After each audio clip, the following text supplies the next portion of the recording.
muri wadi kumamana.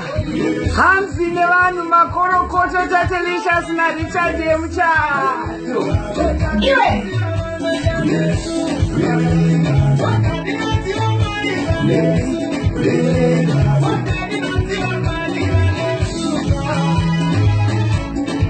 Chinongoti ndedu tese makorokoto, thank you so much.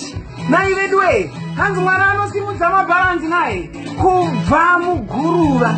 Ndopa unonzwa umwe munhu achiti, ndiri kuda kuchata. Chiri kutadza kuchata chii? Kana nguchani dzakuchata iwe wotadza kuchaterwa chii? This is your year to shine.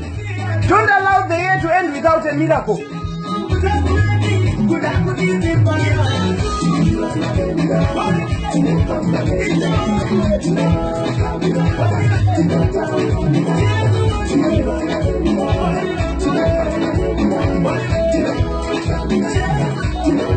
Zvinoita chete. You must know that. Don't say aita. Unonzwa abereki vachiti sei mwana wekwanhingi. Refuse that. Yauzi mwana wekwanhingi iwe uri iwewe zvauri. Anokuda wakada hai.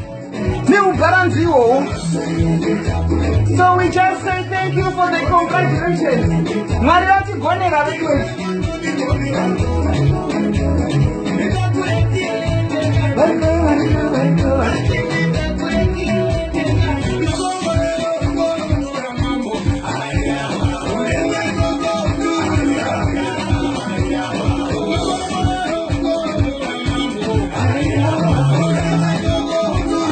So I love you so much and makati koshera mufunge. Mwah.